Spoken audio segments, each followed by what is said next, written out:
Imagine standing on a mist-covered battlefield in feudal Japan.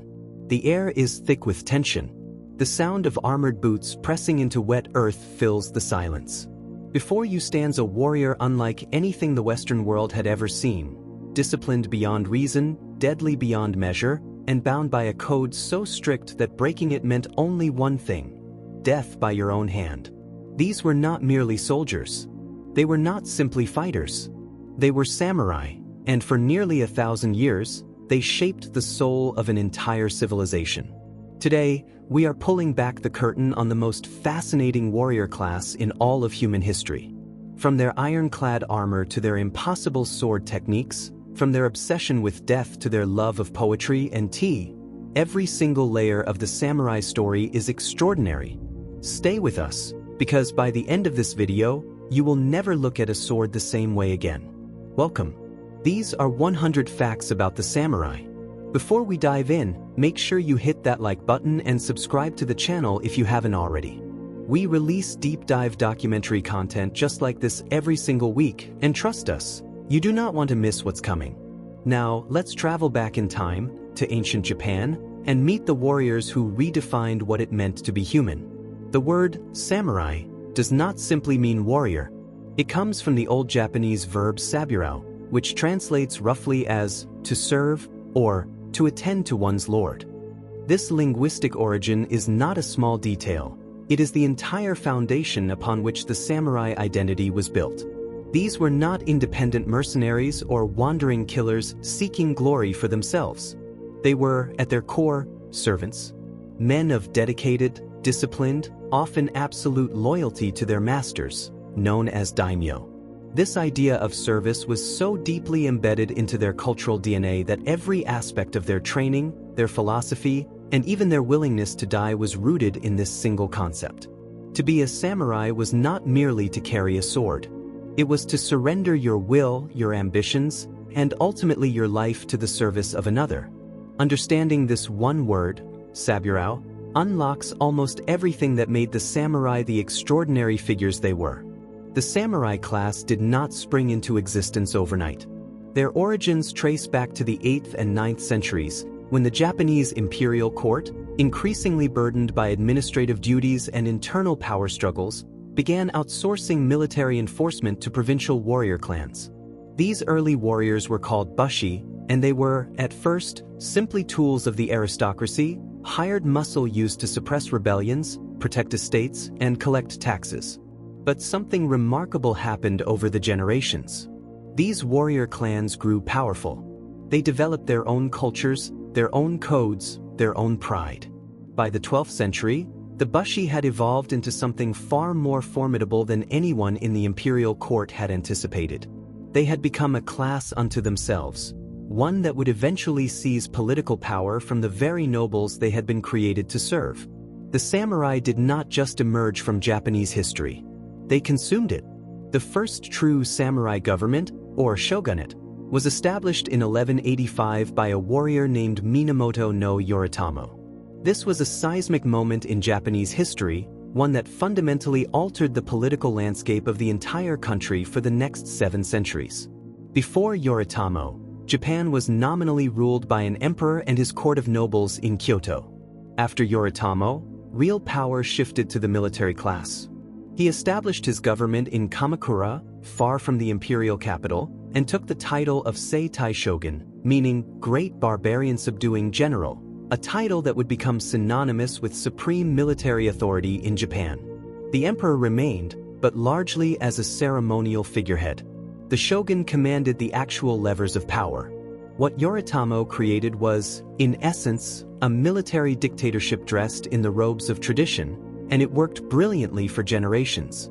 The famous code of the samurai, known as Bushido, meaning the way of the warrior, was not a single written document handed down from a mountaintop.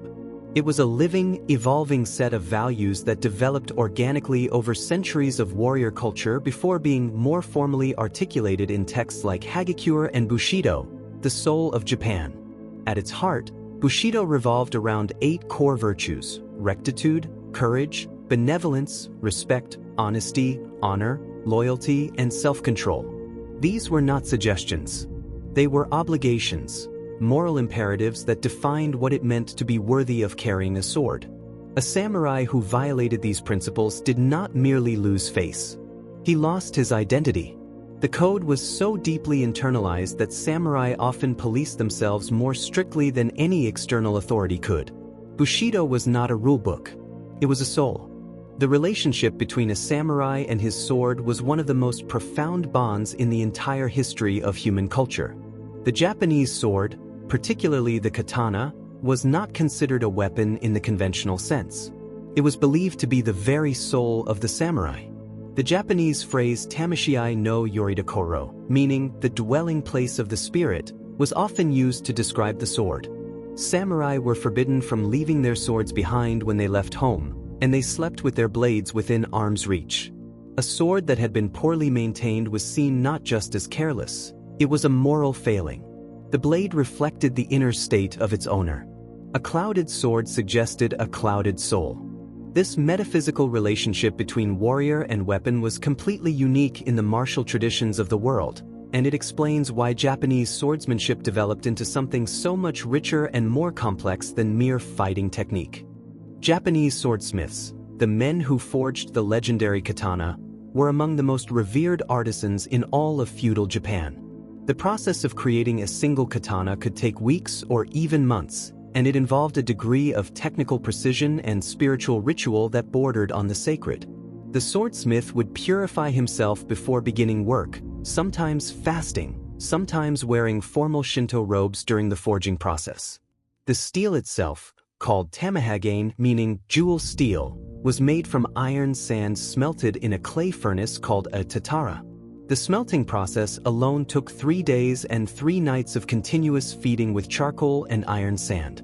The resulting steel was then folded repeatedly, sometimes thousands of times, to distribute carbon evenly and eliminate impurities. This folding process created the blade's legendary combination of razor sharpness and flexible strength. The finished katana was not merely a tool. It was a masterpiece of engineering disguised as art. One of the most misunderstood aspects of samurai life is the concept of seppuku, the ritual act of self-disembowelment. To the modern eye, this practice appears horrifying, even incomprehensible. But within the framework of Bushido, it was the ultimate expression of a warrior's control over his own destiny. A samurai who faced unavoidable capture, irredeemable disgrace, or the death of his lord could choose seppuku as a final act of honor. The ritual was highly formalized. The samurai would dress in white robes, compose a death poem, and then plunge a short blade, the tanto, into his abdomen, drawing it from left to right. A trusted second, called the kaishakunin, would stand ready to deliver a swift beheading stroke to shorten the agony. The courage required to perform seppuku with composure was considered the highest possible demonstration of samurai fortitude. It was not seen as defeat. It was seen as victory over fear itself. The katana is legendary, but many people don't realize that samurai typically carried 2 swords simultaneously, a practice so central to their identity that it was eventually legally restricted to the samurai class alone. The longer blade was the katana, used in open combat. The shorter blade, worn tucked into the belt on the same side, was called the wakizashi. Together, this pair of swords was known as daisho, meaning large and small. The katana was the weapon of war and honor. The wakizashi was the weapon of intimacy, used in close quarters, in indoor spaces where the longer blade couldn't be drawn, and most significantly, in seppuku. The daisho was not merely a practical combination. It was a symbol of social status, identity, and the duality of the warrior, capable of both grand, sweeping destruction and precise, personal reckoning. To wear the daisho was to announce to the world exactly who and what you were. Before the age of the katana, the samurai were primarily known as mounted archers. In the early centuries of the warrior class, the bow, the yumi, was the paramount weapon of the battlefield, and the most prestigious skill a warrior could possess was the ability to shoot accurately from horseback at full gallop. This form of mounted archery, known as yabusame, was so important that it became a religious ritual still practiced in Shinto shrines today. The yumi was an asymmetrical bow, unique in the world, with the grip set below the midpoint of the bow's length, allowing it to be maneuvered over a horse's neck. A skilled archer could release arrows with devastating speed and accuracy while galloping at full speed. It was only with the widespread adoption of Chinese-influenced infantry tactics and, later, the rise of close-quarters clan warfare that the sword gradually eclipsed the bow as the defining samurai weapon. If you're finding these facts as fascinating as we do, this is the perfect moment to drop a like on the video and leave a comment below telling us which fact has surprised you the most so far. Your engagement genuinely helps us create more content like this. Now, let's keep going, because we're just getting started. Samurai armor, called oyuroi in its earliest form, was a marvel of engineering that evolved dramatically over the centuries. The earliest heavy armor of the Heian period was designed primarily for mounted archers. It was constructed from hundreds of small lacquered scales, called kozain, laced together with colorful silk or leather cords in a technique known as odoshi. This construction gave the armor a remarkable combination of protection, flexibility, and aesthetic beauty. The breastplate, shoulder guards, and skirting sections were assembled like a wearable work of art. As warfare evolved and infantry combat became more common, armor designs changed to become lighter, more articulated, and better suited for foot soldiers fighting in close formation. By the Sengoku period, the age of warring states, samurai armor had transformed into streamlined, practical suits that balanced protection with mobility. Yet even in its most functional forms, Japanese armor never lost its aesthetic soul. The iconic samurai helmet, the kabuto, was far more than protective headgear. It was a statement of identity, rank, and sometimes psychological warfare. Many kabuto featured dramatic ornamental crests called maedate mounted at the front and wakadate on the sides. These crests could take the form of animal horns, stylized flames, demon faces, Buddhist symbols, or even giant golden insects. The purpose was partly religious, invoking divine protection or warrior spirits, and partly theatrical. A warrior charging into battle wearing a helmet crowned with enormous golden antlers or a snarling demon's face was not just protected. He was terrifying. Some of the most famous samurai of the Sengoku period, warlords like Yasuji Kenshin and Honda Tadakatsu, had helmets so distinctive that they became iconic emblems of their wearers, recognized instantly across entire battlefields filled with thousands of warriors. The samurai's relationship with Zen Buddhism profoundly shaped not only their spiritual life but also their approach to combat. Zen, which had been introduced to Japan from China in the 12th and 13th centuries, resonated deeply with the warrior class because of its emphasis on discipline, presence, and the transcendence of the ego. Zen training in meditation, zazen, helped samurai cultivate what they called mushin, meaning no mind or empty mind. In combat, mushin was the ideal state, a consciousness so purified of distraction, fear, and calculation that the warrior responded to threats instantaneously, without thought, like water flowing around an obstacle. This concept was revolutionary in the history of martial arts and philosophy. It meant that the ultimate goal of samurai training was not to create a faster or stronger fighter. It was to create a fighter who had moved beyond the limitations of conscious thought entirely. To kill not by deciding to kill, but by simply moving in perfect harmony with the moment. The legendary swordsman Miyamoto Musashi stands apart from virtually every other figure in the history of martial arts. Born around 1584, Musashi fought his first duel at the age of 13 and won. Over the course of his lifetime, he participated in over 60 duels and never lost a single one. He developed his own unique two-sword fighting style, called Nitten Ichiryu, meaning two heavens as one school, which involved wielding the katana and wakizashi simultaneously. Late in his life, he retired to a cave and wrote the Book of Five Rings, a treatise on strategy, philosophy, and combat that remains required reading in Japanese martial arts schools and business strategy seminars to this day. Musashi understood that the principles of the sword were the principles of life, that timing, adaptability, and the ruthless elimination of wasted motion applied equally to battle, to art, and to the cultivation of wisdom. He died peacefully at the age of 61, having outlived virtually everyone who ever tried to kill him. Not all samurai were men. While the warrior class was overwhelmingly male, a remarkable group of female warriors known as onabugeisha existed throughout Japanese history, trained in the martial arts and prepared to defend their homes and honor with lethal force. These women were particularly skilled with the naginata, a long-handled pole weapon with a curved blade, which was considered the ideal weapon for a woman because its reach and sweeping strikes could neutralize the strength advantage of a male opponent. The onabugeisha were not a formal military class, but their existence is well documented. Perhaps the most famous was Tomo Guzan, who fought in the Genpei War of the late 12th century and was described in the Heike Monogatari as a warrior of extraordinary beauty and equally extraordinary ferocity in battle.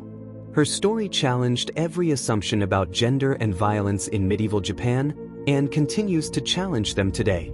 The naginata deserves its own moment of recognition because this weapon occupies a fascinating and often overlooked place in samurai history. It consists of a long wooden or bamboo shaft, typically between 5 and 8 feet in length, topped with a curved single-edged blade resembling a shortened sword. The naginata was widely used by samurai during the Heian and Kamakura periods before gradually being eclipsed by the katana and the spear as preferred battlefield weapons. Interestingly, as male samurai moved away from the naginata, it became increasingly associated with women, particularly the wives and daughters of samurai households who needed a weapon suited for defending the home. This transition is unique in the history of arms, a weapon of war gradually transforming into a symbol of feminine martial virtue. Today, naginata-jutsu, the art of the naginata, is practiced predominantly by women in Japan, continuing a tradition stretching back nearly 1,000 years. The legendary 47 ronin, known in Japanese as the Chishingura, is perhaps the most celebrated story in the entire history of samurai culture. In 1701, a lord named Asano Naganori was provoked into drawing his sword in Edo Castle, a capital offense, after being humiliated by a court official named Kira Yashinaka. Asano was ordered to commit seppuku, his domain was confiscated, and his samurai were left masterless, becoming ronin or wave men, adrift without a lord. 47 of these ronin, led by a man named Oishi Yoshio, spent nearly 2 years carefully planning their revenge, living in apparent disgrace to throw Kira off guard. On a snowy December night in 1703, they stormed Kira's mansion, killed him, and placed his head on their master's grave. They then surrendered to the authorities and were themselves ordered to commit seppuku.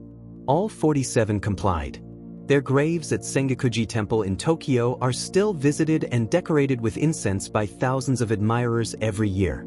At this point in our journey, we want to pause and remind you to subscribe if you haven't already. This channel is dedicated to bringing history to life in the most immersive and detailed way possible. Hit that subscribe button and the notification bell so you never miss a video.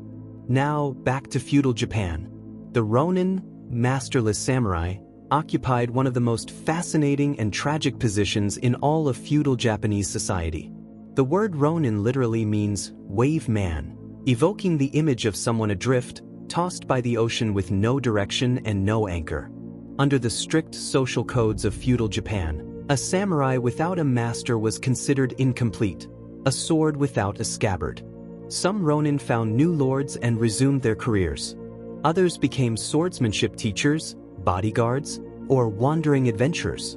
But many fell into poverty, despair, and social disgrace. The most powerful ronin stories in Japanese culture, like the 47 ronin, derive their emotional power precisely from this tension.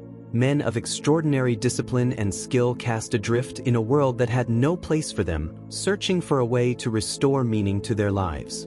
The ronin archetype influenced Japanese literature, theater, film, and art for centuries, and continues to resonate in modern culture around the world. The Mongol invasions of Japan in 1274 and 1281 produced one of history's most dramatic confrontations between Eastern military cultures. The Mongol forces under Kublai Khan arrived with tactics completely alien to the Japanese samurai. They fought in disciplined formations, used explosive projectiles, and employed coordinated group archery rather than individual one-on-one combat. Japanese samurai tradition at the time emphasized nanori, formally announcing your name and lineage before challenging an opponent to individual combat. The Mongols, predictably, did not pause to listen. They simply advanced in formation and cut down the Japanese warriors. Despite this shocking tactical mismatch, the Japanese managed to hold their ground in both invasions, aided enormously by violent typhoons that destroyed much of the Mongol fleet. These storms became known as kamikaze, meaning divine winds, and reinforced a powerful belief in Japan that the gods themselves were committed to the nation's protection. The military lessons learned from the Mongol invasions, however, proved equally important, gradually pushing samurai tactics toward greater emphasis on group fighting and adaptability. The Sengoku period, translated as the Warring States period, roughly spanning from the mid-15th to the early 17th centuries, was the most violent and transformative era in samurai history. During this century and a half of near-constant warfare, the feudal order collapsed, powerful warlords carved Japan into competing domains, and the samurai ideal was simultaneously elevated to its greatest heights and tested to its absolute limits. It was during the Sengoku period that figures like Oda Nobunaga, Toyotomi Hideyoshi, and Tokugawa Ieyasu emerged, three of the most consequential leaders in Japanese history. Their wars, alliances, betrayals, and ultimate unification of Japan under the Tokugawa shogunate in 1603 reshaped the samurai class entirely, transitioning them from battlefield warriors to an administrative aristocracy, guardians of a peace they had fought a century of chaos to achieve. Oda Nobunaga, the first of the great Sengoku unifiers, was a figure so complex and contradictory that he defies easy categorization. Brilliant, ruthless, unconventional, and possessed of a strategic intellect that seemed decades ahead of his contemporaries, Nobunaga transformed warfare in Japan by embracing the firearm, the tanegashima, introduced to Japan by Portuguese traders in 1543, with an enthusiasm no other warlord matched. At the Battle of Nagashino in 1575, he deployed over 3,000 arquebusiers in rotating volley formations behind wooden palisades, devastating the cavalry charges of the Takeda clan and effectively rendering traditional mounted samurai warfare obsolete. Nobunaga understood something profound, that the age of the individual warrior hero was ending, and the age of disciplined, organized, technologically equipped armies was beginning. He did not mourn the old ways. He destroyed them and built something new in their place, a vision of Japan unified by force, logic, and absolute will. He was assassinated before he could complete his work, but the Japan he had set in motion would be finished by his successors. Toyotomi Hideyoshi, who rose to complete Nobunaga's unification of Japan, had one of the most extraordinary personal histories in the entire story of the samurai. He was born a peasant, the son of a farmer with no samurai ancestry whatsoever. Under the rigid social hierarchies of feudal Japan, such a man had no business wielding political power, let alone commanding armies. And yet Hideyoshi rose, through a combination of brilliance, ambition, charisma, and sheer relentless effort, to become the most powerful man in Japan. His story was so improbable that it became legendary even in his own lifetime. He eventually consolidated power so completely that he took the dramatic step of issuing the Sword Hunt Edicts of 1588, confiscating weapons from all non-samurai, farmers, monks, merchants, in a move that simultaneously disarmed potential rebels and crystallized the social distinction between the warrior class and everyone else. In one of history's great ironies, the man born without samurai status ultimately did more than almost anyone else to define and enforce the boundaries of the samurai class. The introduction of the firearm to Japan in the 16th century created a genuine crisis of identity for the samurai class. The Tanegashima matchlock arquebus, brought by Portuguese sailors who landed on the island of Tanegashima in 1543, was quickly recognized as a weapon of devastating effectiveness, easy to use, lethal at range, and requiring far less years of training than the bow or the sword. For a warrior class whose entire identity was built on the mastery of difficult, demanding martial skills, the gun represented an existential challenge. Some warlords, like Oda Nobunaga, embraced it with revolutionary enthusiasm. Others resisted, viewing firearms as dishonorable, weapons that allowed untrained peasants to kill highly trained warriors from a distance.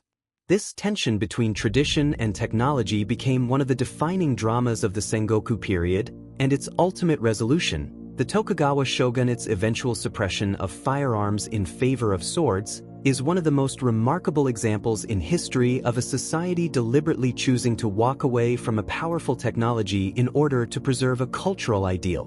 The Battle of Sekigahara in 1600 was arguably the single most consequential battle in Japanese history. Two massive coalitions of samurai clans, one loyal to Tokugawa Ieyasu and one opposed to his growing power, met on a foggy plain in central Japan on October 21st. Over 100,000 warriors fought in a battle that lasted a single day. By sunset, Tokugawa had won, but only because of a crucial betrayal mid-battle by a general named Kobayakawa Hideaki, who had been secretly promised rewards to switch sides. Sekigahara was not merely a military victory. It was the moment that sealed Japan's fate for the next 2.5 centuries. The Tokugawa shogunate that emerged from Sekigahara would rule Japan until 1868, maintaining a rigid social order in which the samurai sat at the apex of society, privileged, powerful, and ultimately, paradoxically, increasingly irrelevant as the long peace made their military skills unnecessary. Under the Tokugawa shogunate, Japan entered a period of extraordinary peace, the Pax Tokugawa, that lasted for over 250 years, from 1603 to 1868. For the samurai class, this presented a philosophical problem of almost absurd proportions. They were warriors by identity, training, and social definition, but there were almost no wars to fight. What does a warrior do when there is no war? The Tokugawa samurai grappled with this question in fascinating ways. Many became administrators, bureaucrats, scholars, and artists. Swordsmanship schools flourished not because warriors needed to fight, but because the discipline, philosophy, and ritual of sword training offered a path to self-cultivation in a peaceful age. The martial arts became less about killing and more about character development, a transformation that would eventually give birth to modern martial arts like kendo, judo, and jujitsu. The samurai, denied their original purpose, reinvented themselves as guardians of culture rather than conquerors of enemies. Let's pause here for a moment. If you've made it this far into the video, you are exactly the kind of history enthusiast this channel was made for. Do us a favor and leave a comment right now with your favorite samurai fact from the video so far. It means the world to us, and it helps other history lovers find this content. Now, back to the warriors. The samurai's relationship with poetry is one of the most surprising and beautiful aspects of their culture. Far from being purely martial figures, many of the greatest samurai were accomplished poets, and the composition of verse was considered as essential a skill as swordsmanship. The most significant expression of this was the jisei, the death poem, composed in the moments before seppuku or battle. These short, often haiku-like compositions were expected to reflect tranquility, acceptance, and aesthetic awareness even in the face of death. The ability to compose a beautiful, composed poem while preparing to die was considered the ultimate proof of a samurai's spiritual mastery. Collections of death poems reveal an astonishing range of emotions, from serene acceptance to wry humor to piercing grief, all expressed with the economy and precision of a sword stroke. The warrior who could face death with both a blade and a beautiful metaphor embodied the samurai ideal more completely than any amount of battlefield victories. The tea ceremony, chado or shinoi, became deeply intertwined with samurai culture in a relationship that might initially seem paradoxical. What could the gentle, meditative ritual of preparing and drinking tea have in common with the brutal world of the warrior? The answer lies in the concept of ichigo ichi, one time, one meeting, the Zen-influenced idea that every moment is unique and can never be repeated, and therefore must be experienced with full presence and gratitude. For samurai who lived constantly with the knowledge of their own mortality, the tea ceremony offered a space for exactly this kind of mindful awareness. The great warlord Oda Nobunaga was a passionate devotee of tea culture. His successor Toyotomi Hideyoshi commissioned legendary tea master Sen no Rikyu to conduct ceremonies even at his most grand political gatherings. The tea room became, paradoxically, one of the most politically charged spaces in all of feudal Japan, a place where warlords laid down their swords and conducted the most delicate of diplomatic arts. Sen no Rikyu, the greatest tea master in Japanese history, wielded a form of cultural power that was in some ways more dangerous than any sword. His aesthetic philosophy, wabi-cha, emphasizing rustic simplicity, imperfection, and quiet beauty, transformed not only the tea ceremony but Japanese aesthetics as a whole. His influence over Toyotomi Hideyoshi was so profound, and his independent cultural authority so great, that Hideyoshi eventually ordered him to commit seppuku in 1591. The exact reasons for this order remain debated by historians. Possible causes range from political offense to a dispute over the price of a tea utensil. What is undeniable is that Rikyu faced his death with complete composure, hosting a final tea ceremony for his close friends before ending his life. In doing so, he transformed his death into the ultimate expression of the aesthetic principles he had spent his life defining. He died as he had lived, with perfect, heartbreaking beauty. The dojo, literally place of the way, was far more than a training hall in samurai culture. It was a sacred space where the physical and the spiritual met, where the body was forged into an instrument of the mind, and where the hierarchies and rituals of the warrior tradition were enacted daily. Entering a dojo required bowing, an acknowledgement of the knowledge that had accumulated within those walls. Students were expected to arrive early, clean the space before training, and remain after to clean it again. The relationship between student and teacher, senpai and kohai or master and apprentice, was one of the most important bonds in a samurai's life, governed by protocols of respect so elaborate that entire books were written about proper conduct within the training hall. The dojo was where technique was learned, but more importantly, it was where character was forged, where the repetitive, demanding practice of martial forms burned away impatience, pride, and weakness, leaving behind something harder and cleaner. The kata, formal sequences of movements practiced in martial training, deserve special recognition as one of the most brilliant educational innovations in human history. A kata is a precisely choreographed series of offensive and defensive movements, practiced alone or in pairs, designed to transmit the lessons of hundreds of years of combat experience through bodily memory rather than intellectual understanding. By repeating a kata thousands or tens of thousands of times, a student does not merely learn techniques. They internalize principles, embed responses into muscle memory, and begin to understand the deep geometry of combat at a level beneath conscious thought. The Japanese martial arts transmitted their knowledge across generations primarily through kata, preserving techniques and tactical wisdom that might otherwise have been lost. Some kata practiced in dojos today contain movements developed by swordsmen who died centuries ago, a form of cultural immortality as elegant as any poem. The yari, the spear, was actually the most common weapon on Japanese battlefields during much of the samurai era, a fact often overshadowed by the romantic legend of the sword. Long spears could be wielded by both trained samurai and relatively quickly trained ashigaru, foot soldiers drawn from the peasant class. They were effective against cavalry, deadly in formation, and far cheaper to produce in large numbers than swords. During the Sengoku period, the battles that decided the fate of Japan were often decided not by individual swordsmen but by disciplined ranks of spearmen moving in coordinated formation. Yet the spear never captured the cultural and spiritual significance of the sword.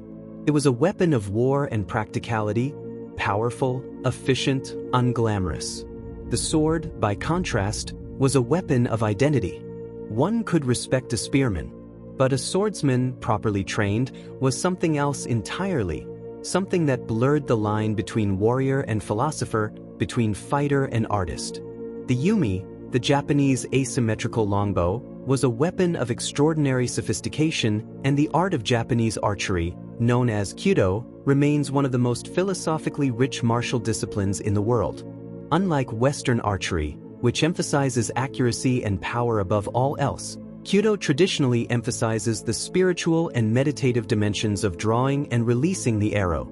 The shot is seen as a metaphor for life. The archer must be completely present, completely relaxed, and completely empty of desire in the moment of release. If the mind is clear and the form is correct, the arrow will find its mark naturally, without forcing. This philosophy, that right action flows from right being rather than from effort and calculation, is one of the deepest expressions of Zen influence on samurai culture. The great Kyudo master Eugen Harajul captured this paradox beautifully in his influential book Zen in the Art of Archery, which introduced many Western readers to the spiritual depth of Japanese martial arts in the 20th century. The concept of ma, often translated as negative space or interval, is a subtle but enormously important principle in Japanese martial arts and culture. In the context of combat, ma refers to the precise spatial and temporal distance between two opponents, the charged space of potential action and reaction that exists between fighters before either moves. A master samurai was said to have an instinctive, almost supernatural ability to read and control ma, to sense the exact moment when distance turned from safety to danger, and to respond in that infinitesimal instant before the opponent could act.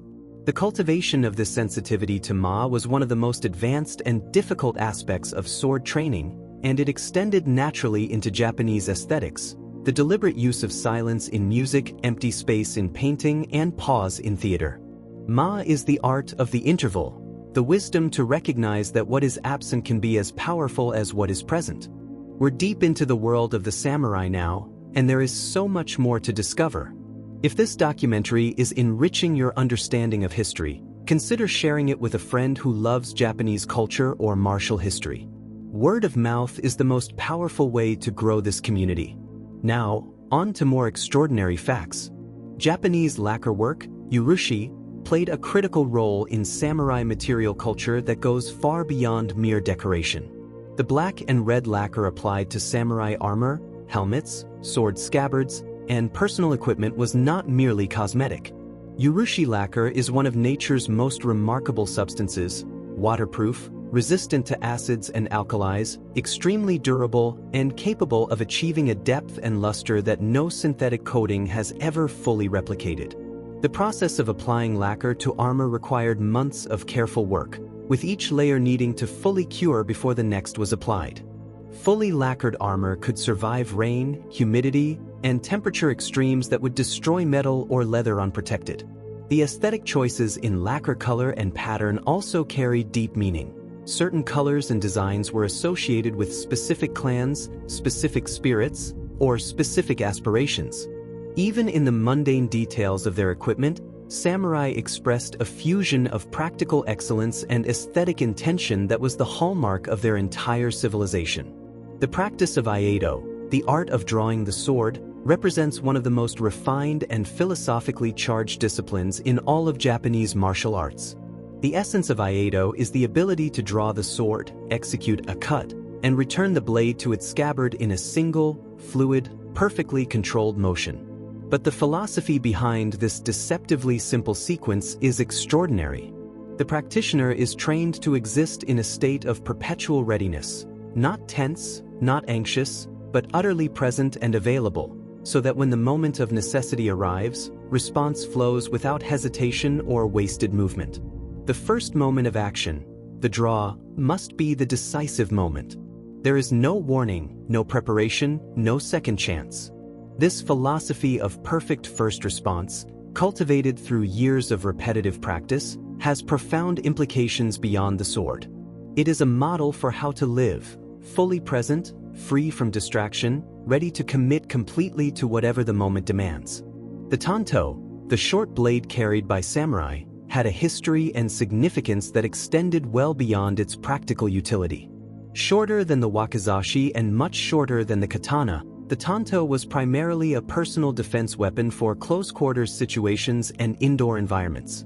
But its most significant role in samurai culture was as the instrument of seppuku, which gave it a profound symbolic weight. Brides from samurai families were traditionally presented with a tanto as part of their wedding gifts, not as a weapon of aggression, but as a guarantee of their ability to defend their honor in the most extreme circumstances. A samurai woman carrying a tanto was making a statement about her values and her dignity that transcended any words. The blade was also a masterwork of the swordsmith's art. A tanto required the same degree of skill to produce as a full-length sword, constrained into a smaller and more demanding form. Some of the most beautiful blades in the entire canon of Japanese metalwork are tanto. The horse played a central role in samurai culture that is often underappreciated. Before the infantry-dominated battles of the late Sengoku period, the samurai were essentially a cavalry aristocracy, and the horse was their most valuable and celebrated possession. A great war horse could cost as much as an entire village's annual output, and the relationship between a samurai and his battle horse was almost as intimate as that between a samurai and his sword. Horses were fed special diets, cared for by dedicated grooms, and were sometimes buried with their masters. The most famous samurai horses were given names and became almost as legendary as their riders. Oda Nobunaga's horse was called Kokashori, Black Sorrel, and was renowned for its speed and endurance. The bond between horse and rider was cultivated through years of training together, resulting in a combat partnership that was effective precisely because it functioned as a single unified being rather than a man mounted on an animal. The Takeda clan of the Kai province, led by the legendary warlord Takeda Shingen, were considered to have the finest cavalry in all of Japan during the 16th century. Shingen was celebrated as a military genius of the First Order, renowned for his innovative use of combined arms tactics and his famous maxim Furin Kazan, wind, forest, fire, mountain, drawn from Sun Tzu's Art of War, meaning swift as the wind, silent as the forest, fierce as fire, immovable as a mountain. This motto was emblazoned on the Takeda battle standard and represented a philosophy of adaptive warfare that made Shingen's armies among the most feared in Japan. His rivalry with the equally brilliant Usuji Kenshin, the two men fought each other 5 times in the battles of Kawanakajima, is perhaps the greatest personal military rivalry in Japanese history. The two commanders were so evenly matched that none of their 5 battles produced a decisive result. History remembers them less as enemies than as worthy mirrors of each other's excellence. Usuji Kenshin is one of the most extraordinary figures in samurai history, not only for his tactical brilliance, but for the remarkable philosophical complexity of his character.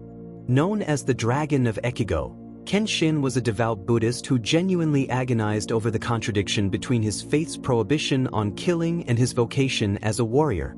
His solution to this contradiction was unusual. He came to see himself as an avatar of Bishamonten, the Buddhist deity of war and virtue, believing that his battles served divine justice rather than personal ambition. He frequently refused to attack enemies during times of truce, sent rice to rivals besieged by others, and is said to have wept at the necessity of violence even as he proved exceptionally skilled at it.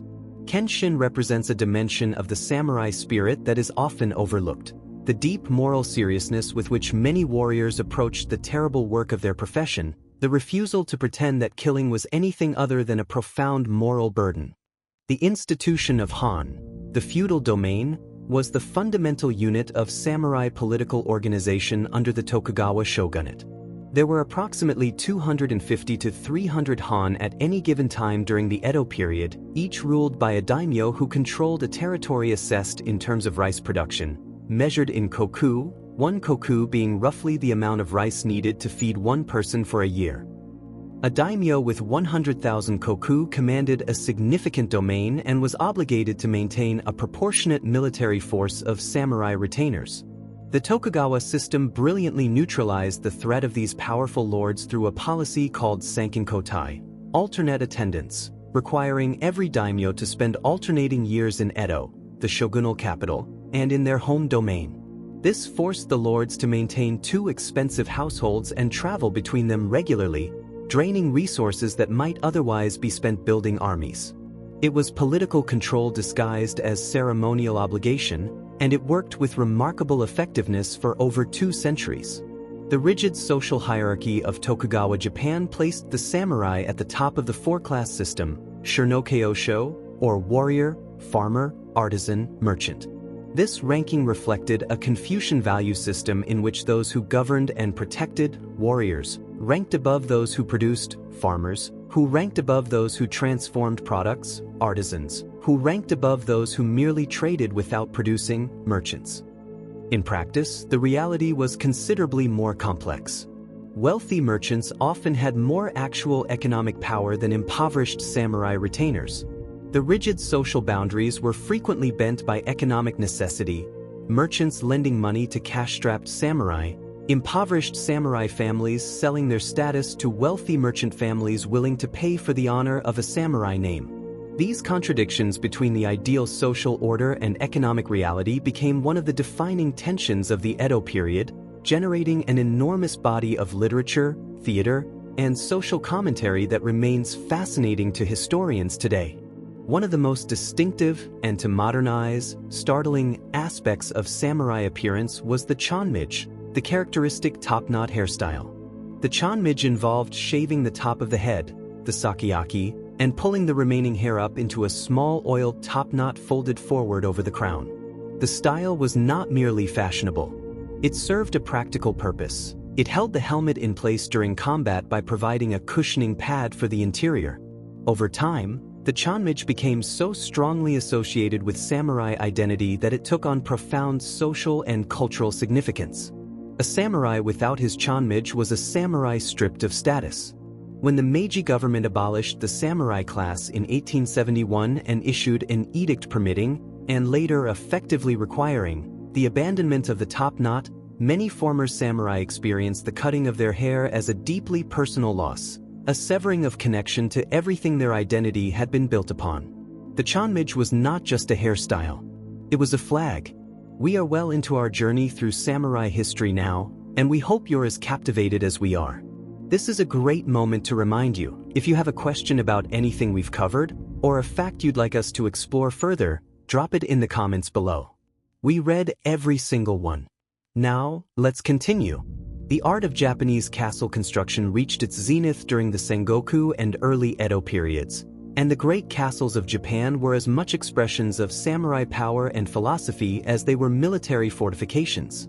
Unlike European stone castles, Japanese castles were typically constructed with elaborate wooden superstructures mounted on massive stone foundations, featuring multiple overlapping defensive lines, complex gate systems, and inner keeps, tenshu, that served as both command centers and symbols of lordly authority.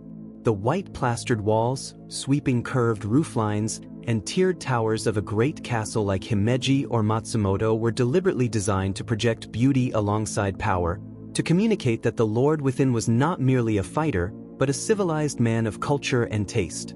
Himeji Castle, completed in its current form around 1609, is considered the finest surviving example of Japanese castle architecture in existence and has been a UNESCO World Heritage Site since 1993.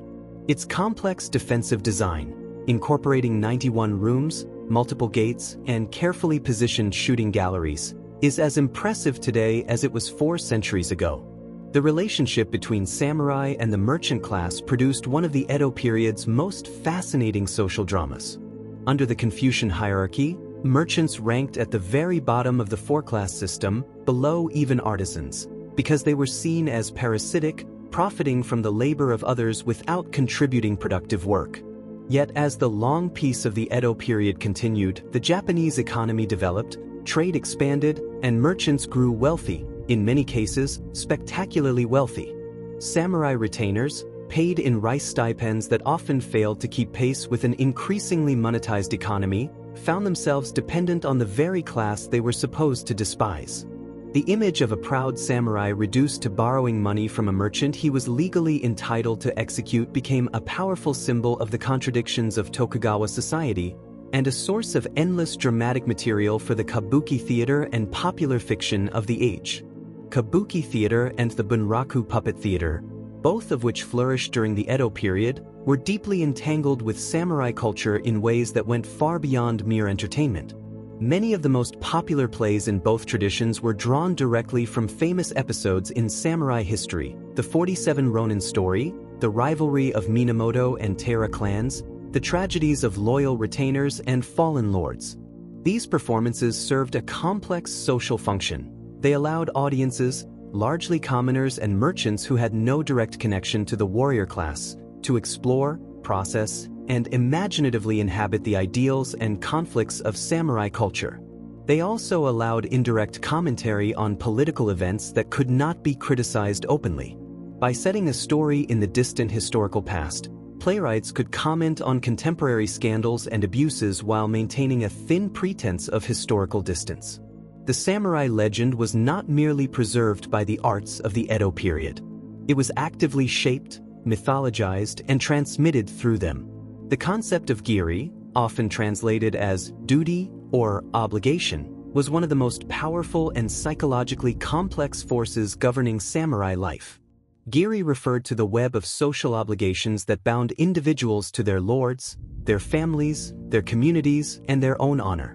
These obligations were not optional sentiments. They were experienced as absolute moral imperatives, as binding and as real as physical law.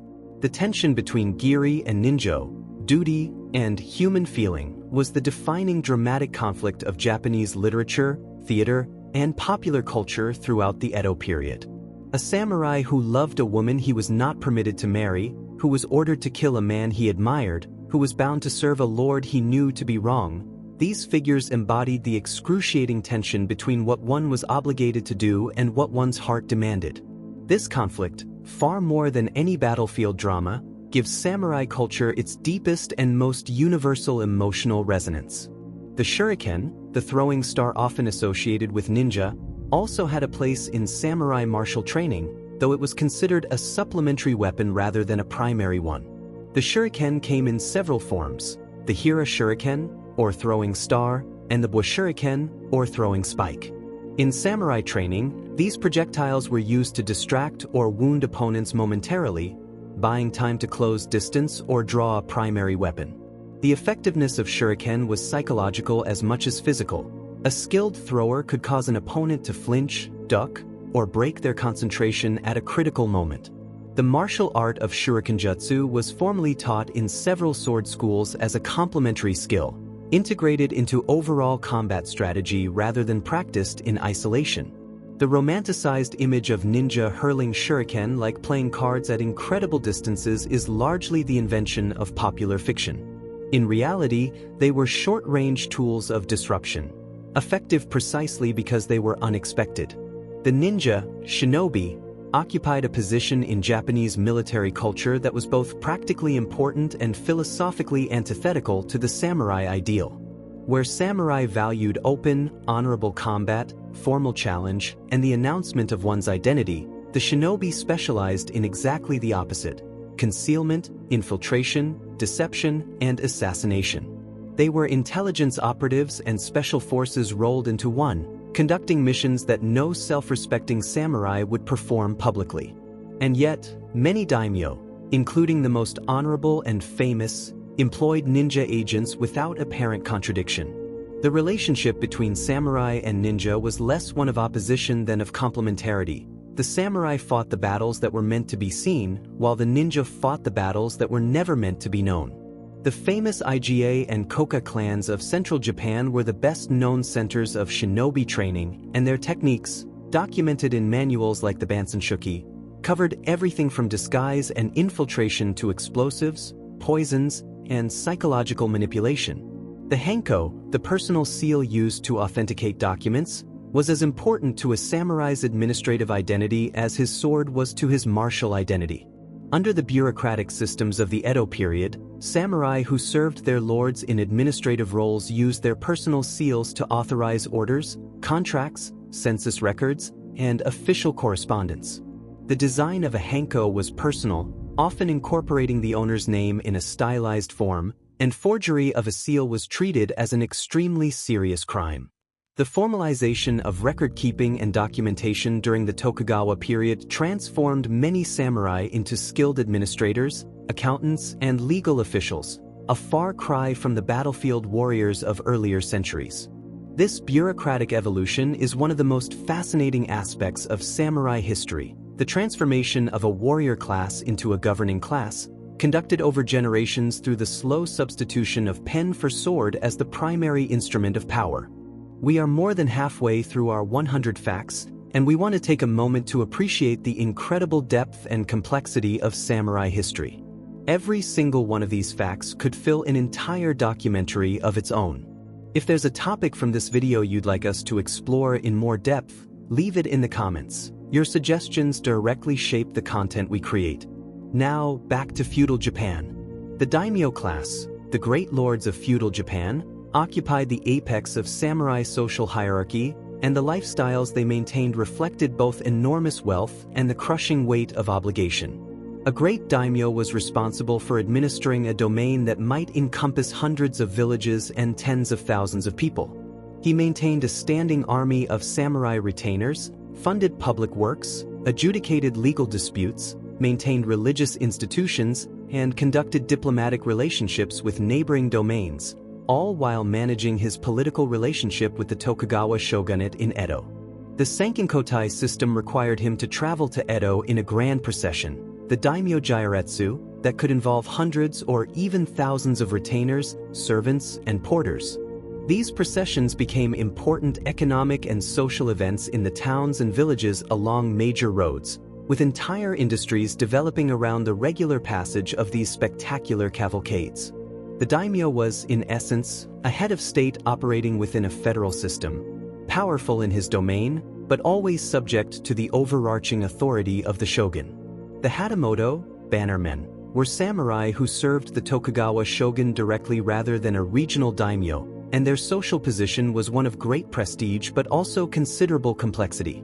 Unlike domain samurai, hatamoto drew their stipends directly from the shogunal treasury and were considered the shogun's personal vassals.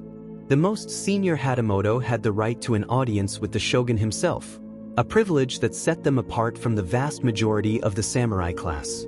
Yet many hatamoto were not wealthy by any practical measure. Their rice stipends were fixed, while the cost of maintaining a household appropriate to their status rose steadily over the centuries of the Edo period. The resulting tension between status and actual financial condition was a chronic feature of hatamoto life, and the social stereotype of the proud but impoverished hatamoto, clinging to dignity while secretly struggling with debt, was a familiar figure in the popular culture of the time. The Ishigaru, foot soldiers drawn from the peasant class, were a critical component of samurai armies throughout much of Japanese military history, and their role deserves far more recognition than popular imagery of the samurai typically provides. An Ishigaru was not a fully trained warrior in the samurai sense. He was a man armed with a spear, a bow, or a firearm and trained in basic infantry tactics. But the battles of the Sengoku period were decided as much by masses of Ishigaru moving in disciplined formations as by the individual prowess of elite samurai. The great General Oda Nobunaga understood this better than anyone. He invested heavily in training and equipping his Ishigaru with firearms, and the disciplined volley fire they produced at Nagashino proved decisive against an army of cavalry warriors many times more individually skilled. The Ishigaru remind us that the romance of the individual samurai hero, while culturally powerful, was always embedded within the messy, complicated reality of organized mass warfare. The No theater, an ancient, extremely formal, slow-moving theatrical tradition, was the art form most closely associated with the samurai aristocracy, and its aesthetic sensibility reflects the deepest layers of the warrior worldview. No performances dealt heavily with themes of warriors, ghosts, and the restless spirits of the dead. Many of the most celebrated plays feature samurai who have died violently and cannot find peace until their stories are properly witnessed and acknowledged. The extreme slowness and precision of no movement, the haunting masks worn by performers, the hypnotic percussion of the musical accompaniment, all of this created a theatrical experience designed not to entertain in the conventional sense but to induce a state of profound contemplative awareness in the audience. The concept of mono no aware, the pathos of things, the bittersweet awareness of impermanence, is perhaps nowhere better expressed in Japanese art than in the greatest no plays, many of which were written by the legendary playwright Zimi Motokiyo in the 14th and 15th centuries. The wakizashi, the shorter blade of the daisho pair, was the sword that a samurai was never without. Unlike the katana, which was left at the door when entering a lord's residence, as a mark of trust and respect, the wakizashi was worn at all times, including indoors at formal gatherings and during sleep. This constant companion was the ultimate personal defense weapon, but it was also, as we have noted, the blade of seppuku. The decision to keep the wakizashi always close was not merely practical, it was philosophical. It meant that the samurai was always prepared for the most extreme possibility, his own death at his own hand. To carry the wakizashi constantly was to live in permanent acknowledgement of mortality, to never allow the comfortable illusion that tomorrow was guaranteed. This was not morbidity. It was a form of radical presence, the daily reminder that made every moment of life vivid, meaningful, and worth living with full intensity. The Tokugawa period saw the extraordinary flourishing of Confucian scholarship among the samurai class, particularly the school of thought known as Neo-Confucianism as interpreted by the philosopher Zhu Xi. Samurai scholars engaged deeply with questions of ethics, governance, social harmony, and the cultivation of virtue, questions that had direct practical relevance to their roles as the governing class of Japan. Schools were established throughout the domains, literacy rates rose dramatically, and a culture of intellectual engagement developed among the warrior aristocracy that was perhaps unique in the history of military elites worldwide. By the late Edo period, some of the most sophisticated political philosophy and historical scholarship being produced anywhere in the world was emerging from samurai intellectual circles in Japan. The samurai scholar who spent his mornings in sword practice and his afternoons writing poetry, studying Confucian classics, and debating the principles of governance was not a contradiction. He was the Tokugawa ideal fully realized. The philosophy of Hagakure, hidden in leaves, composed by the samurai Yamamoto Tsunetomo around 1709 to 1716, contains what is perhaps the single most famous statement in all of samurai literature: the way of the samurai is found in death. This statement has been both celebrated and catastrophically misunderstood. In context, Yamamoto was not advocating recklessness or a death wish. He was articulating a principle of total commitment, that a samurai who has fully accepted the inevitability of his own death is freed from hesitation, calculation, and self-preservation instinct, the three enemies of decisive action. He who has already died, who has released his attachment to life, can act with perfect clarity and courage because he has nothing to lose. The Hagakure is a complex, sometimes contradictory, occasionally darkly humorous text that reflects the anxieties of a samurai class living in unprecedented peace, worried that comfort and security might erode the very qualities that gave samurai life its meaning and dignity. We've crossed the threshold into the final stretch of our journey through samurai history. If this video has been an education, a revelation, or simply a deeply satisfying way to spend your day, we'd be genuinely grateful for a like and a comment. You're what makes this channel possible. Let's push through to the end together. The collapse of the Tokugawa shogunate and the restoration of imperial power in 1868, known as the Meiji Restoration, was the most traumatic event in the history of the samurai class.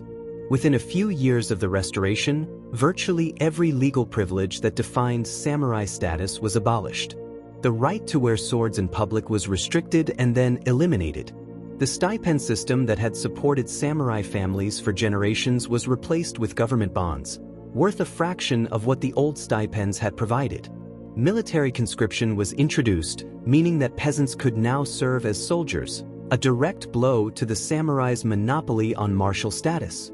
The samurai class, which had defined Japanese society for centuries, was legally dissolved. The response among samurai varied enormously. Some adapted brilliantly, becoming the industrialists, politicians, diplomats, and military officers of modern Japan. Others struggled, impoverished and adrift, clinging to traditions that the new age had made irrelevant. And a few, most dramatically, resisted, with swords drawn. The Satsuma Rebellion of 1877 was the last stand of the samurai in the most literal sense. Led by the legendary warrior and statesman Seigo Takamori, a towering figure of the Meiji Restoration who had helped restore the emperor to power, the rebellion was a desperate, doomed resistance by traditional samurai against the new conscript army and the modernizing government they had helped create. Seigo found himself unable to accept the dismantling of the samurai world he had fought to preserve within the new Japan. When he led his samurai followers into rebellion, they faced modern conscript soldiers armed with repeating rifles and artillery, yet fought with extraordinary courage. In the final battle at Shiroyama, approximately 500 samurai faced an army of over 30,000 government troops. They charged with their swords. They were annihilated. Seigo himself died on that hill, Some say by seppuku, others say in the final charge. His death marked the end of the samurai era, and he was revered almost immediately as a tragic hero, the last embodiment of everything the samurai stood for at their most noble and uncompromising.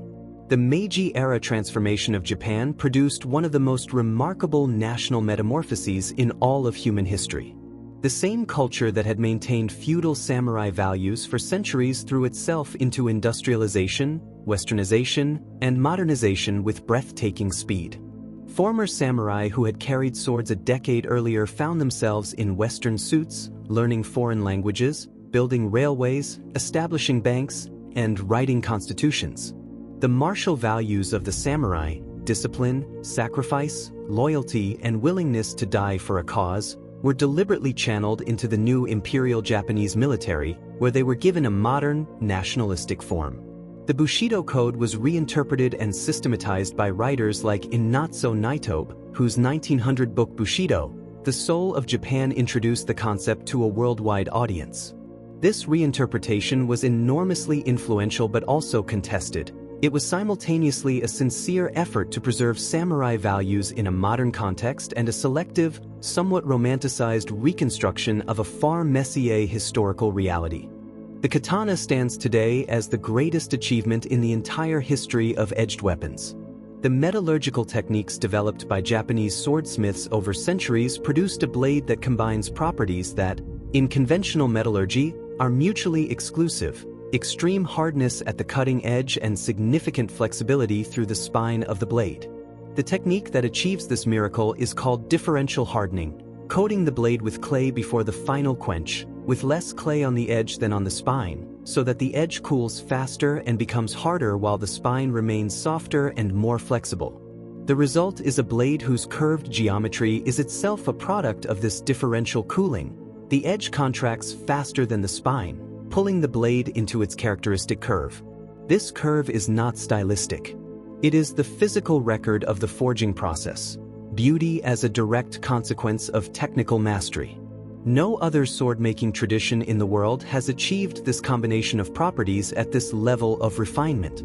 The Japanese warrior ethos had a profound influence on Western culture throughout the 20th century, particularly in the aftermath of World War II. Western audiences encountered the samurai ideal through Japanese cinema, most influentially through the films of Akira Kurosawa, whose masterworks like Seven Samurai (1954), Rashomon (1950), and Yojimbo (1961) introduced samurai mythology to global audiences. Seven Samurai in particular became one of the most influential films in cinema history, inspiring dozens of Western adaptations and reshaping the grammar of the action film for generations. George Lucas has acknowledged the profound influence of Kurosawa on Star Wars and the Jedi Knights, with their mystical swords, their code of honor, their spiritual discipline, and their warrior philosopher ethos, are essentially samurai translated into a space opera setting. The samurai ideal, mediated through Japanese cinema, became one of the foundational myths of modern popular culture worldwide. The tameshigiri, test cutting, was the practice of testing a sword's sharpness, balance, and durability by cutting through real material. In the early days of the practice, this meant cutting through condemned criminals, which seems horrifying to modern sensibilities but was accepted, even considered a form of posthumous service, within the legal and moral frameworks of feudal Japan. Later, rice straw mats soaked in water, tatami omote, became the standard test material, as they provided a realistic simulation of the resistance of flesh and bone. Master swordsmiths and renowned sword testers, tameshigiri, developed highly specialized knowledge of blade geometry, cutting angle, and body mechanics, and the records of particularly exceptional test results were sometimes engraved on the nakago, the hidden tang of the sword beneath the handle. A sword with a documented tameshigiri record of cutting through multiple bodies in a single stroke was considered incomparably valuable. The tanuki and other supernatural creatures of Japanese folklore intersected with samurai culture in ways that reveal the rich spiritual imagination of the warrior class. Samurai were deeply superstitious, as one might expect of men who lived with the constant proximity of death. Lucky charms, auspicious rituals, and the consultation of diviners and Buddhist priests before battles were universal practices. Battle standards and banners often incorporated religious symbols, Sanskrit letters, Buddhist deities, Shinto emblems, invoking divine protection. Individual samurai wore small omamori, protective amulets, inside their armor. Famous warriors sought favorable omens before major engagements, and a battle plan that required departing on an inauspicious day might be delayed, sometimes by weeks, until the calendar favored action. This spiritual dimension of samurai life is often overlooked in accounts that focus on the martial philosophy of Bushido, but it was just as real and just as important to the warriors themselves as any code of conduct. The jiu-jitsu tradition, the unarmed and light weapons grappling art that gave birth to modern judo, Brazilian jiu-jitsu, and numerous other martial systems, has deep roots in samurai battlefield training. When a samurai lost his sword in combat, or found himself in a situation where drawing a weapon was impossible, wrestling on the ground, fighting in enclosed spaces, dealing with a fallen opponent in full armor, he needed a system of unarmed techniques for restraining, throwing, breaking joints, and applying chokes. Jiu-jitsu developed as exactly this kind of practical battlefield supplement, and over the centuries it evolved into dozens of different schools, each with its own technical emphases and philosophical frameworks. The famous Kodokan Judo created by Jigoro Kano in 1882 took the most effective elements of classical jiu-jitsu and systematized them into a codified sport and educational system. Kano's synthesis of traditional samurai grappling methods into a modern discipline is one of the great examples of how samurai martial culture was preserved and transformed in the Meiji era. The aesthetic concept of wabi-sabi, the beauty of imperfection, impermanence, and incompleteness, permeated samurai material culture and worldview in ways both obvious and subtle. In the tea room, wabi-sabi expressed itself as a preference for rough, asymmetrical pottery over perfect Chinese porcelain, the crack in the tea bowl being more beautiful than pristine smoothness because it told a true story of time and use. In samurai life more broadly, wabi-sabi was expressed as an acceptance of aging, decay, and mortality that was the opposite of denial or despair. A battle-worn sword, a weathered suit of armor, a garden allowed to grow imperfectly, these were not signs of neglect but expressions of a worldview that found profound beauty in the evidence of time passing. This aesthetic sensibility is so deeply embedded in Japanese culture that it remains instantly recognizable today. In the rust on iron, the moss on stone, the patina on bronze, a visual language of acceptance developed and refined over centuries of samurai contemplation. The concept of on, roughly translatable as debt of gratitude or blessing received, was one of the most powerful social forces in samurai culture. A samurai owed on to his lord for the privilege of his position, to his parents for the gift of life, to his teachers for the transmission of their knowledge, and to society for the structure that made his existence meaningful. These debts were not merely sentimental, they created absolute obligations that could demand a samurai's life in their repayment. The idea that one must live in a manner worthy of the on one has received, constantly working to repay what can never be fully repaid, generated a sense of purpose and moral seriousness that was both motivating and, at its extreme, crushing. The samurai tradition of on and its attendant obligations helps explain why samurai culture produced both extraordinary selflessness, genuine sacrifice and service, and extraordinary tragedy, as men were destroyed by the weight of obligations they could not escape. The Torii Gate, the distinctive arched gateway that marks the entrance to Shinto shrines, is inseparable from samurai culture because Shinto was inseparable from samurai identity. Samurai visited shrines before battles, prayed to warrior deities like Hachiman, the god of war and archery, and Takamikazuchi, the god of lightning and swords, and sought the blessing of the divine on their swords, their armor, and their campaigns. Great military victories were attributed to divine favor. Defeats were interpreted as evidence of spiritual impurity or insufficient devotion. Many great samurai endowed shrines and temples with generous donations, both as genuine acts of faith and as investments in divine protection for future endeavors. The Tsuragaka Hakimangu Shrine in Kamakura, established by the first shogun Minamoto no Yoritomo, remains one of the most important shrines in Japan, a physical monument to the union of warrior power and divine sanction that defined the samurai worldview. The shamisen, a three-stringed instrument, and the music of the Edo period provide a fascinating window into the cultural lives of samurai who were living through an age of peace and prosperity rather than war. Elite samurai households often maintain musicians as part of their retinue, and personal musical education was considered appropriate for women of the warrior class. The most prestigious musical tradition associated with the higher samurai was the koto, a 13-string zither whose formal repertoire was considered a mark of refined cultivation. The musical tastes of samurai households influenced the development of Japanese classical music profoundly, as court composers competed for the patronage of powerful lords. This musical patronage produced works of extraordinary sophistication, a legacy of beauty created by men and families defined primarily by their capacity for violence. The paradox is not accidental. The samurai understood, perhaps better than any warrior class in history, that the cultivation of beauty was not the opposite of martial discipline. It was its highest expression. The Hagakure, which we mentioned earlier, also contains a passage that deserves its own exploration: Yamamoto Tsunetomo's meditation on the relationship between the samurai and love. He writes that the highest form of love is unrequited love, a love so pure that it never seeks to possess or obtain its object, but simply cherishes it from a distance, asking nothing in return. This might seem an odd topic for a warrior manual, but within the samurai philosophical framework it makes complete sense.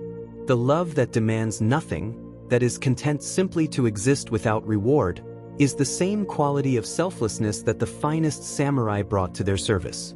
Just as the ultimate samurai served his lord without expectation of reward, seeking only the honor of right action, the ideal lover loves without demanding reciprocation. The Hagakure's meditation on love reveals something essential: that the samurai philosophy of selfless service was not merely a social code but a comprehensive spiritual orientation toward all of existence. The formal system of samurai rank and governance depended enormously on the practice of mon, family crests, as visual identifiers of lineage, allegiance, and status. Every samurai family of any standing had its own distinctive mon, a geometric or stylized botanical design that appeared on battle standards, armor, clothing, sword furniture, ceramics, and architectural elements. The mon served functions analogous to the heraldry of European knightly culture, but the Japanese system was in many ways more sophisticated and aesthetically refined. Thousands of distinct mon designs existed, and the rules governing their use, which families could use which designs, under what circumstances certain crests were appropriate, were a matter of considerable social importance. The Kiku, chrysanthemum, mon of the imperial family, and the Mitsuba Aoi, triple hollyhock, of the Tokugawa clan were the most powerful emblems in Japan, and to imitate or misappropriate them was an act of extraordinary presumption. Today, Japanese family crests continue to appear on formal kimono, grave markers, and ceremonial objects, ancient symbols that connect modern Japanese people directly to their warrior ancestors. The Sohei, warrior monks, represent one of the most extraordinary and often overlooked chapters in samurai history. From the 11th to the 16th centuries, the great Buddhist temple complexes of Japan, particularly those on Mount Hai and in Nara, maintained armies of armed monks who protected temple interests with considerable violence. These warrior monks were neither purely religious nor purely military figures. They inhabited a contradictory space between the spiritual and the martial that made them uniquely troublesome to both the imperial court and the samurai government. The Sohei of Enryakuji Temple on Mount Hai were so powerful and so prone to descending on Kyoto with armed demands that they became a major political force in the capital for centuries.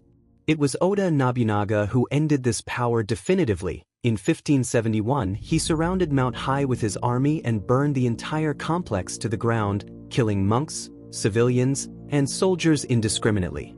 The destruction of Enryakuji was one of the most shocking acts of the Sengoku period, and its brutality reveals the degree to which Nobunaga was willing to break every cultural taboo in pursuit of unification. The Kendo, way of the sword, that exists today as a modern martial art and competitive sport is both a direct descendant of classical samurai swordsmanship and a profound transformation of it. the development of bamboo practice swords, shurnai, and protective armor, bogu, in the Edo period allowed practitioners to practice full-speed, full-power strikes against resisting opponents without the catastrophic injuries that would result from training with real or even wooden swords. This innovation was transformative. It allowed a much more realistic and combat-effective training method than the formal kata alone. In the modern era, Kendo has developed into one of the most demanding and intellectually rich competitive sports in the world, combining explosive physical athleticism with extreme technical precision and a philosophical depth rooted directly in the Bushido tradition. Championship Kendo at the highest levels is a breathtaking spectacle, two armored figures moving with samurai-trained intensity, each seeking that single perfect moment of decision that ends the contest. The Iajutsu masters of feudal Japan, practitioners of the instant sword draw, developed their art to an almost supernatural level of technical refinement.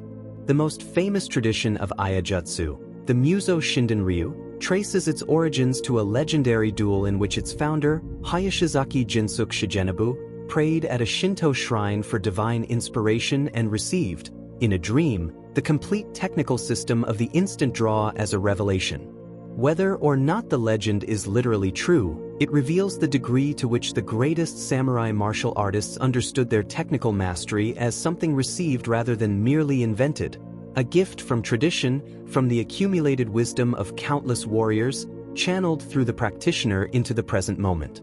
The spiritual dimension of Iajutsu, the requirement to be completely empty of self in the instant of drawing, makes it one of the most demanding and rewarding disciplines in the entire martial arts tradition. We are in the final sprint of our 100 facts now, and we want to express genuine gratitude for your time and attention. Producing a documentary of this depth takes an enormous amount of research and care, and your watch time is what makes it possible. If you've been watching since the beginning, you are a true history enthusiast, and this channel exists for you. Leave a comment, leave a like, and let's finish this journey together. The transmission of samurai martial arts to the Western world is a fascinating modern story in its own right. The first significant introduction came through judo, which Jigoro Kano brought to international attention at the turn of the 20th century. After World War II, American occupation forces in Japan were exposed to kendo, karate, itself a martial art from Okinawa with significant samurai influence, and various jujitsu traditions, and many returned home with a passion for these disciplines. The 1960s and 1970s saw an explosion of interest in Japanese martial arts in the West, fueled by films, television programs, and the writings of martial arts masters who began teaching Western students. Today, there are millions of practitioners of Japanese martial arts outside Japan, people studying kendo, aikido, judo, jujitsu, and aikido in cities and towns across every continent, carrying forward the technical and philosophical legacy of the samurai in the 21st century. Aikido, the martial art founded by Morihei Ueshiba in the early 20th century, represents perhaps the most radical philosophical transformation of samurai martial knowledge in history. Ueshiba, who had mastered multiple classical samurai martial arts, developed Aikido as an expression of his spiritual conviction that true martial mastery was not about defeating opponents but about achieving harmony with oneself, with one's partner in training, and with the universe. Aikido techniques are based largely on wrist locks, throws, and joint manipulations derived from classical jujitsu, but they are executed in a circular, blending manner designed to neutralize aggression without counterattacking it, to redirect rather than destroy.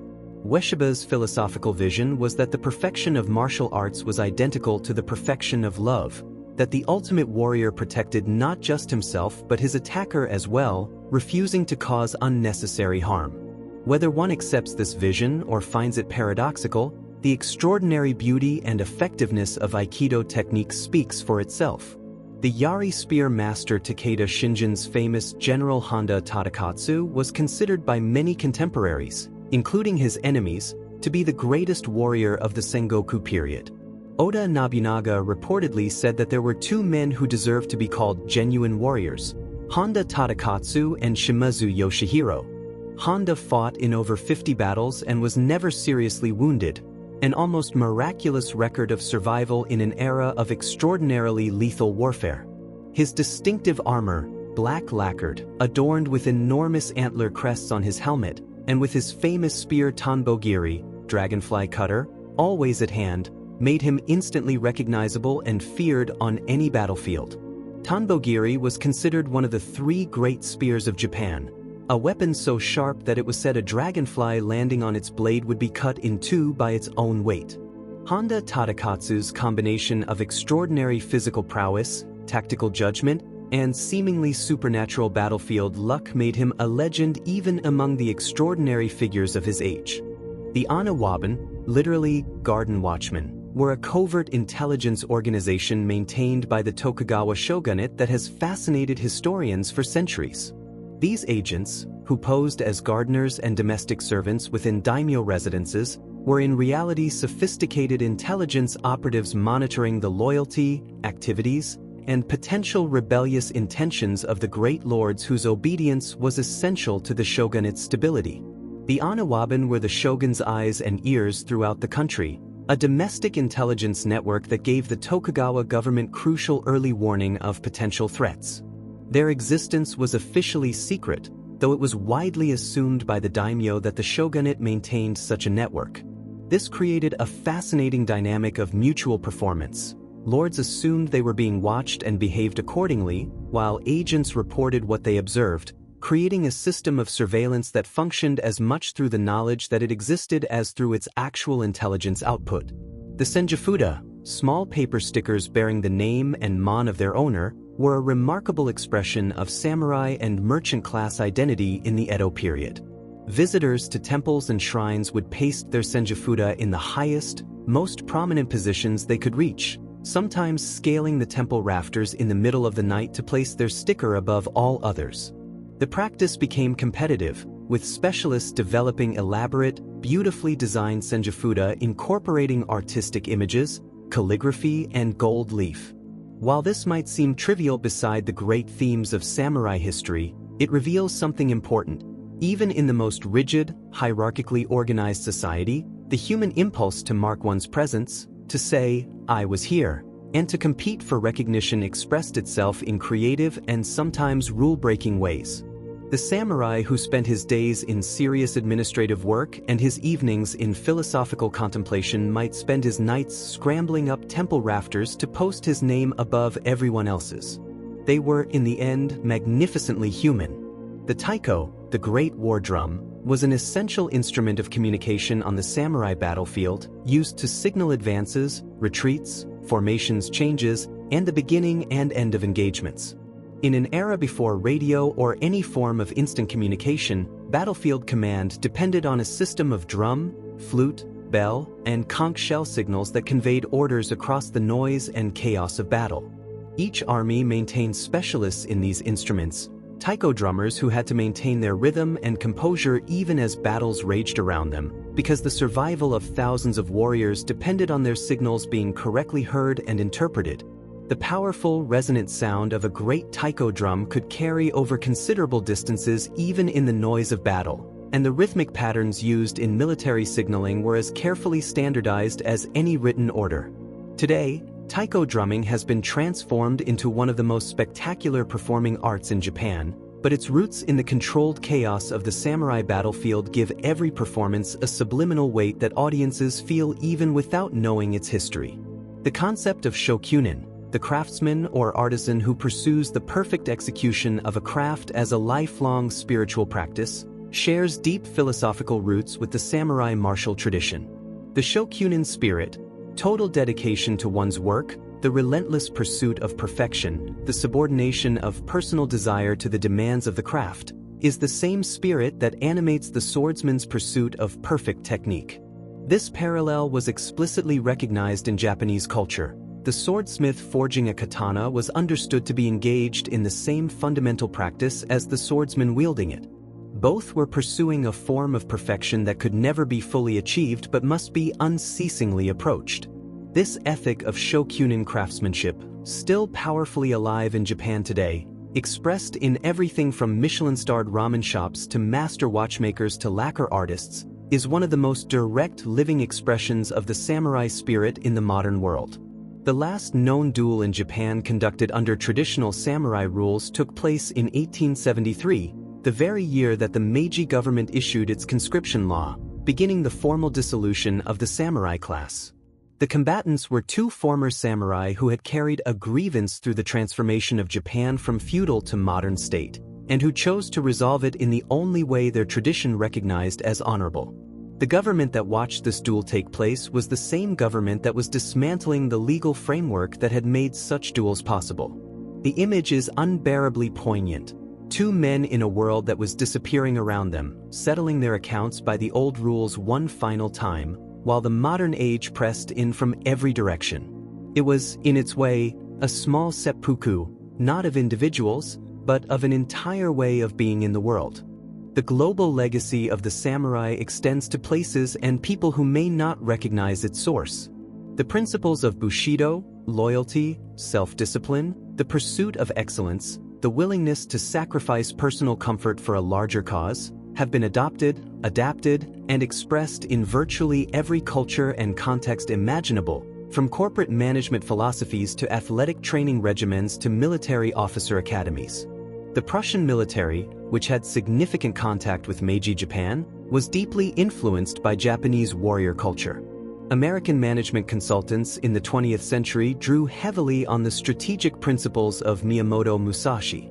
Brazilian Jiu-Jitsu, one of the most globally practiced martial arts today, traces its direct lineage through judo back to samurai grappling traditions. The samurai did not merely influence Japanese culture. Through the channels of martial arts, cinema, literature, and philosophy, they influenced the entire world. The Butsuden, the Buddhist home altar found in many Japanese households, is another living connection between contemporary Japanese culture and the samurai world. Samurai families maintain these altars to honor their ancestors, conduct morning and evening prayers, and maintain a constant spiritual connection with the dead. The Butsuden held memorial tablets, ihai, for deceased family members, and the daily rituals of offering incense, food, and prayers before the altar were understood as maintaining an active relationship with ancestors whose wisdom and protection continued to support the living. For samurai families, whose histories were often marked by violent deaths, heroic sacrifice, and dramatic reversals of fortune, the Butsuden was not merely a religious object.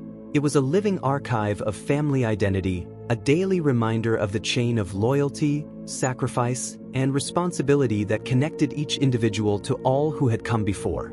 The transformation of the samurai ideal in 20th century Japanese nationalism and militarism is one of the most tragic chapters in samurai history.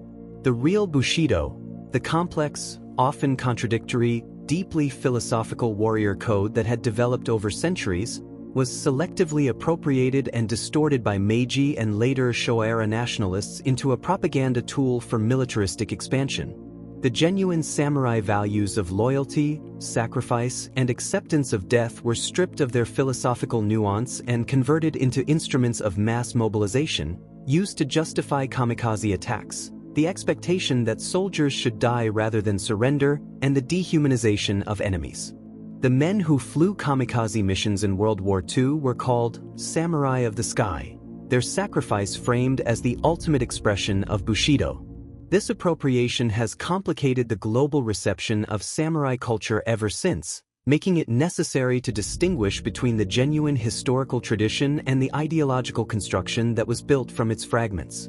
The rediscovery and rehabilitation of the samurai legacy in post-war Japan was a complex and gradual process. With the catastrophic defeat of 1945 and the discrediting of the nationalist ideology that had wrapped itself in samurai imagery, many Japanese people initially rejected, or were instructed by occupation authorities to reject, public expressions of samurai culture and martial tradition. The martial arts were banned briefly by occupation authorities who associated them with militarism. But the ban was short-lived, and the genuine philosophical depth of the samurai tradition proved too resilient to suppress. Kurosawa's films, which began appearing in the early 1950s, reintroduced samurai culture to a Japanese audience in a form that was simultaneously proud of its heritage and critically aware of its contradictions. Over the following decades, the samurai was rehabilitated as a symbol not of imperial aggression but of aesthetic excellence, philosophical depth, and human dignity in the face of mortality. We are now approaching the final facts in our extraordinary journey, and the sense of culmination is palpable. The samurai were not perfect. They were human beings, capable of extraordinary nobility and extraordinary cruelty, of beautiful philosophical insight and brutal pragmatic violence. But they were also something rare in human history. A warrior class that asked, with complete seriousness, what it meant to be not just a fighter, but a person, what duties, what beauties, what depths of character a life fully committed to excellence could contain. The Bushido values that the samurai developed over centuries, and that have been transmitted to the modern world through martial arts, cinema, literature, and philosophy, address questions that remain as urgent and unresolved today as they were in feudal Japan. How do we live with courage in the face of death? How do we serve a cause greater than ourselves without losing our humanity? How do we balance duty to others with fidelity to our own deepest nature? How do we find beauty in impermanence, meaning in suffering, dignity in defeat? The samurai did not solve these questions, but they lived them with a completeness and an intensity that continues to illuminate them for anyone willing to look carefully. The katana itself, the soul of the samurai, the most perfect edged weapon ever created, endures as perhaps the most powerful symbol of the entire tradition. In the hands of a master, it is an instrument of terrifying destructive power. But it is also a work of art of the first order, an object so beautiful that the greatest blades are preserved in museums, studied by scholars, and treasured by collectors as examples of human creative achievement comparable to any painting or sculpture. The sword contains the entire contradiction of the samurai. It is simultaneously a tool of death and an object of profound beauty, a weapon requiring years of training to use and a work of art requiring years of dedication to create, a symbol of violence and a symbol of culture. In this duality, it is perhaps the most honest symbol in all of human art, acknowledging without flinching that beauty and death are not opposites but two faces of the same inescapable truth. The practice of mushin no mind, which the samurai pursued through years of meditation and martial training, has found remarkable resonance in modern neuroscience and performance psychology. Research into the mental states of elite athletes, musicians, and other high-performance individuals has identified a state of optimal performance sometimes called flow, a condition of total absorption in activity where self-conscious thought disappears and performance becomes effortless and instinctive. This state is essentially identical to the mushin that samurai masters described centuries ago. The samurai did not understand neurochemistry, but through centuries of disciplined observation and training, they developed a sophisticated practical understanding of how the human nervous system performs at its highest level. The science has changed. The insight has not. The samurai knew something true about human excellence, and they knew it long before modern science had the tools to explain why. The shodo, the art of Japanese calligraphy, was practiced by many of the greatest samurai as both a meditative discipline and an aesthetic achievement. The connection between calligraphy and swordsmanship is not merely metaphorical. Both require a quality of total bodily engagement in which the practitioner's entire physical and mental being is channeled through a single precise instrument, brush or sword, in a movement that cannot be corrected once made. The calligrapher's brushstroke, like the swordsman's cut, must be executed with complete commitment and complete composure, because hesitation destroys the line and anxiety destroys the energy. The great Miyamoto Musashi was himself an accomplished painter and calligrapher, and his brushwork shows exactly the same quality of confident, unhesitating commitment that characterized his swordsmanship. For Musashi and for many samurai of his depth, the arts of brush and sword were not separate pursuits. They were two expressions of a single underlying quality of mind. The living tradition of Japanese martial arts continues to carry the essence of samurai culture forward into the 21st century in ways both obvious and subtle. Every kendo student who bows before stepping onto the practice floor and bows again when leaving is enacting a ritual of respect that traces directly back to the samurai dojo of the Edo period. Every judo player who learns to fall without fear is practicing a form of courage that samurai valued as highly as any aggressive technique. Every Aikido practitioner who stands in perfect stillness before drawing is accessing a quality of presence that Hagakure described and that countless swordsmen have pursued across the centuries. The forms have changed. The competitions are governed by modern rules. The practitioners wear contemporary clothing and carry contemporary concerns. But the essence, the pursuit of excellence, the cultivation of presence, the willingness to confront oneself honestly in the mirror of practice, remains what it has always been. The samurai garden, the karasansui or rock garden, is one of the most globally recognized expressions of the aesthetic sensibility that the warrior class helped develop and patronize. Dry gardens like the famous Ryoanji in Kyoto, with their raked gravel seas and carefully placed stones, were developed under the influence of Zen Buddhism and the patronage of samurai warlords who found in them a perfect expression of the contemplative state they sought through martial training. The rock garden demands nothing of its viewer and offers everything. It is simply there, utterly still, asking the observer to become equally still. In a life defined by violence, obligation, and the constant proximity of death, the garden offered a space of pure being, a moment of absolute peace purchased through absolute silence. The samurai who commissioned these gardens understood that the warrior who could not find stillness was incomplete. The sword without silence is just noise. As we approach the very end of our 100 facts, it is worth reflecting on why the samurai continue to fascinate the entire world nearly 2 centuries after their class was formally dissolved. The answer, we believe, lies in the totality of their commitment. In a world of half measures, compromises, and comfortable mediocrity, the samurai chose, again and again, in every domain from warfare to poetry, to pursue excellence without reservation. They chose to be fully present, fully committed, fully alive to every dimension of their existence. They failed, of course, as all humans do. Their history is full of betrayal, cruelty, folly, and waste. But through it all, the ideal they pursued, the complete human being equally capable of beauty and violence, of service and self-mastery, of perfect action and perfect stillness, remains one of the most compelling visions of human possibility ever articulated.